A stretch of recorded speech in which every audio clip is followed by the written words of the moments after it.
The morning sunlight streamed through the sheer curtains, painting stripes of gold across the polished hardwood floor. I tugged gently at the cuffs of my silk blouse, feeling the familiar weight of composure settle on my shoulders. My phone buzzed insistently on the marble countertop, and I resisted the urge to pick it up immediately. The name flashing on the screen made my pulse skip. Mom.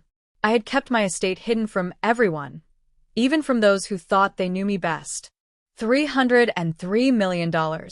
A secret carefully maintained through the years, because some truths were better kept private until now.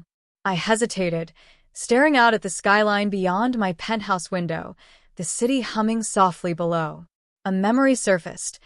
The way my mother had dismissed my dreams, her sharp words echoing through the kitchen of my childhood home. Finally, I answered. Sophia. Her voice trembled, and suddenly, all the composure I had built over the years felt fragile. We need to talk. About your wedding. I leaned back against the countertop, letting the smooth marble press into my palms, and allowed a small, ironic smile to tug at my lips. 2 days after saying, I do, and already, the past was barging in like an uninvited storm. I remember the exact moment everything changed. I was 17, standing in the cramped kitchen of my childhood home, my hands trembling as I clutched a letter of acceptance to a prestigious business program. The smell of burnt toast lingered in the air, and my mother's eyes, sharp and skeptical, bore into me. You think you're ready for this, Sophia? She asked, her tone a mixture of disbelief and disdain. You've never managed anything on your own. Don't get ahead of yourself. I felt the sting of her words like a slap across my face. My father didn't even look up from his newspaper. Their dismissive glances, the coldness, the unspoken judgment. It was suffocating. I wanted to scream, to beg them to see me as more than just their daughter, but the lump in my throat made it impossible. I turned to my grandmother, who sat quietly at the kitchen table, knitting. Her silver hair caught the light, and her calm presence was a contrast to the storm raging around me. She reached out, sliding a small leather-bound notebook across the table toward me. This, she said softly, is your map, Sophia, not theirs. Fill it with your dreams, your victories, and don't let anyone's doubt erase them. Remember, the world owes you nothing, but you can create everything. I gripped the notebook, feeling the smooth leather under my fingers. It smelled faintly of lavender and old paper, a reminder that some things endure beyond words. My grandmother's eyes held a fire that I knew I could borrow, if only I had the courage. That night, after everyone else had gone to bed, I sat at my small desk and opened the notebook. The first words I wrote were shaky. I will make my own way. I will not be invisible. And with each sentence, each plan, each goal scribbled into those pages, I felt a tiny spark of rebellion ignite in my chest. By the time dawn broke, I had made my first real decision. I would leave the suffocating expectations behind. I would step into the world on my own terms, carrying only the lessons and love from those who truly believed in me. That notebook wasn't just paper. It was the blueprint for the life I was determined to claim, hidden or not.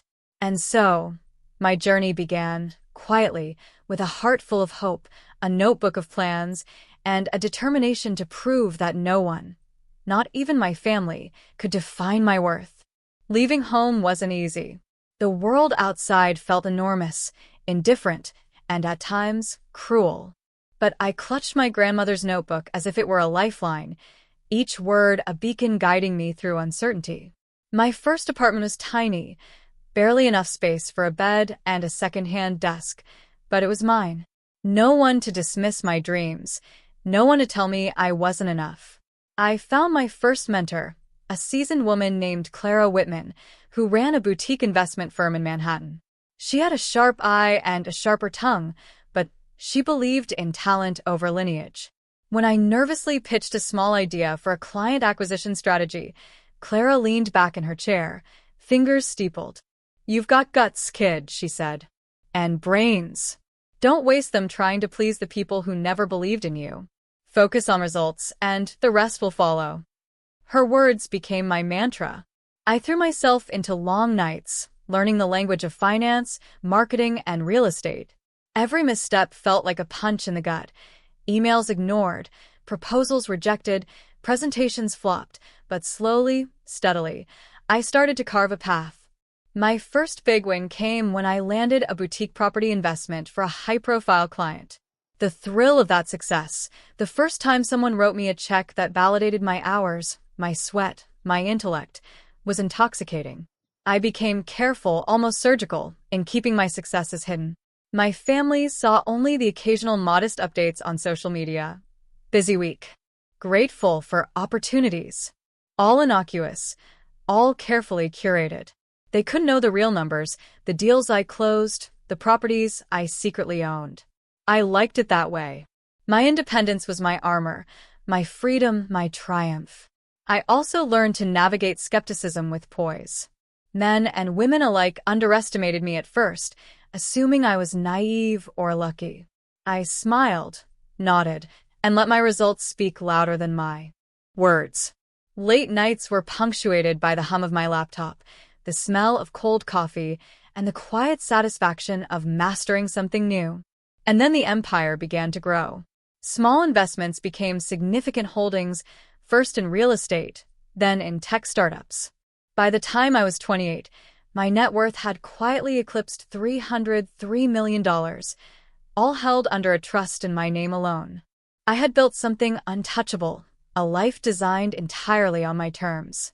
Yet, as powerful as I had become, I remained grounded by the lessons in that notebook.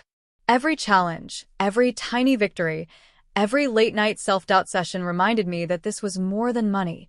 It was my autonomy, my voice, my right to define who I was without apology. And through it all, I never imagined the storm that would come just 2 days after my wedding, when the people who had dismissed me would finally step into my world, expecting the struggling girl they thought I was. The knock on the penthouse door was soft but insistent. I knew immediately who it was: my mother, my father, and my estranged older brother, Michael. 2 days after my wedding, they had somehow convinced themselves that they had the right to step into my life unannounced. I smoothed my skirt, feeling the cool silk under my fingers, and opened the door. Their expressions flickered between confusion, expectation, and a barely concealed sense of triumph, as if they thought they were about to witness the downfall of the girl they had once dismissed. "Sophia," my mother's voice was tentative, almost questioning. We thought we should see the new home. Meet your husband." I stepped aside with a graceful smile, letting them walk in. The apartment was immaculate, a blend of modern luxury and personal touches, abstract art I had collected on trips, a grand piano in the corner, shelves lined with rare first editions of novels I loved, and the subtle scent of jasmine lingering in the air. Everything was curated, intentional, a quiet declaration of who I had become. Michael's jaw tightened as he surveyed the space. My father's eyes darted toward the walls, taking in the expensive art, the sleek furniture, the latest tech gadgets subtly hinting at wealth. My mother's lips pressed together, her fingers gripping her handbag like a lifeline. I poured tea with deliberate calm, letting them sip in silence, letting the tension stretch just long enough for discomfort to settle into their bones. Finally, I set down the tray. "You've come to see Sophia Bennett," I began, my voice smooth, unwavering. "The girl you think you knew. The one you assumed was struggling, insecure, dependent on your approval." They exchanged glances, uncertain how to respond. I took a deep breath, letting the words land. "This," I gestured around the apartment, "is what happens when a woman stops waiting for permission and starts building her own life. I am the owner of this home, these investments, and yes, my estate, $303 million, all carefully managed and entirely mine." A stunned silence fell. My mother's hand flew to her mouth, disbelief etching deep lines into her face. My father's usual arrogance faltered, replaced by something close to shame. Michael's lips parted, but no words came. I watched them, calm and composed, as their minds tried to reconcile the girl they thought they knew with the powerful woman standing before them. "You underestimated me," I said softly, almost gently, "but that was never my problem. That was yours." My husband, Alex, stepped forward, taking my hand, his quiet support a grounding force.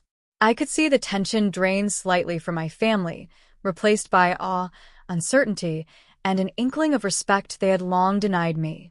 Then I let them in, not just into my apartment, but into the truth of my life. Every detail, every asset, every secret investment. Their faces mirrored every emotion: disbelief, shock, shame, a touch of admiration. I let them feel it, but I did not gloat. I did not need to. Their realization was power enough. By the time the tea was cold and the room was silent, the game had shifted. The people who had once held power over me, who had tried to define my worth, were finally forced to confront the reality. I was untouchable, independent, and unapologetically myself.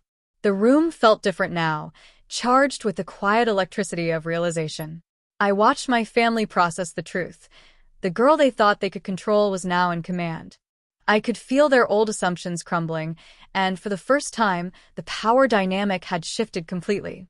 "I want you to understand," I began, my voice steady but warm, "that my success isn't just about money. It's about choices, accountability, and respect. And if you want a place in my life going forward, certain things must change." My mother's eyes widened. She opened her mouth, but I held up a hand, gently but firmly. "Listen first. Speak later." I looked at my father, the man who had once dismissed every ambition I had. "Dad, I want honesty. No more assumptions, no more judgment.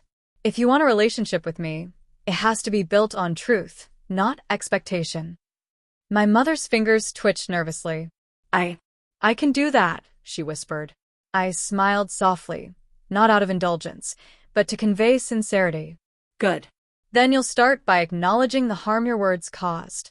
You'll show respect for the choices I make, even if you don't always understand them." Then I turned to Michael. "And you, Michael? I want to see effort, not entitlement. You have your own potential, your own life to build.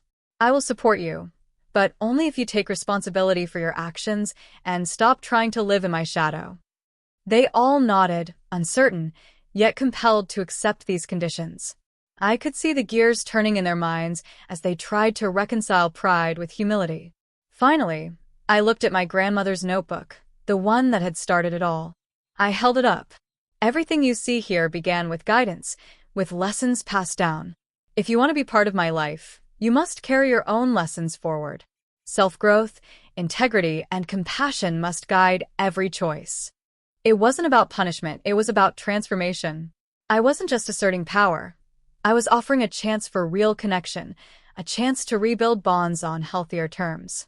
I wanted them in my life, but only as versions of themselves that honored respect, honesty, and effort. Alex squeezed my hand, silently supporting the strength I was showing. I felt the weight of years of invisibility, of dismissal, lifting slightly as I realized I could be generous without being weak. I could love without compromising my boundaries. By the time the conversation ended, the air had shifted.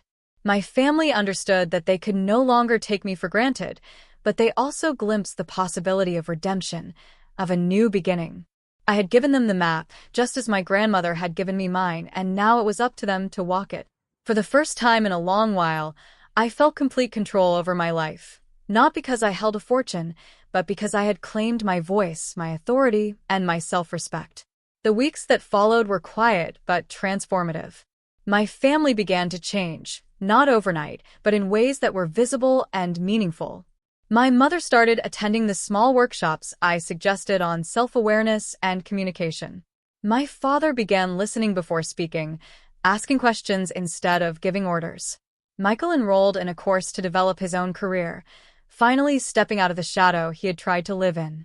I watched them with cautious pride, remembering the girl I had once been. Scared, dismissed, invisible. It was hard to believe that same young woman was now the architect of her own life, the keeper of a $303 million estate, and the gatekeeper of her own happiness. One evening, I sat on the balcony, the city lights twinkling below like a constellation I had charted for myself. The notebook my grandmother had given me lay open on the table. I traced my fingers over the faded leather, feeling a rush of gratitude for the woman who had given me the courage to begin. Everything I am, everything I've built, I whispered to the night, started with belief and a refusal to settle for less than my own truth. Alex joined me, hand in mine, his presence steady and reassuring. "You did it," he said softly. "All of it. And they finally see you." I smiled, thinking of the storm that had arrived just 2 days after my wedding, of the disbelief in their eyes, of the power I had quietly wielded not to hurt, but to guide. The irony wasn't lost on me. The people who had doubted me most were now learning from the life I had built in secret. Closing the notebook, I felt a sense of completion, a circle that had been closed with patience, courage, and strategy. I realized that strength wasn't about proving someone wrong. It was about creating a life so full, so unapologetically mine, that no one could ever undermine it. And as the city hummed softly around us, I spoke the truth that had carried me through every challenge. I am the architect of my life, the keeper of my dreams, and I will never apologize for being exactly who I am. In that moment, I knew the journey was far from over, but for the first time, I stood fully in my power, free from the shadows of the past, and ready to embrace every opportunity, every challenge, and every triumph that lay ahead.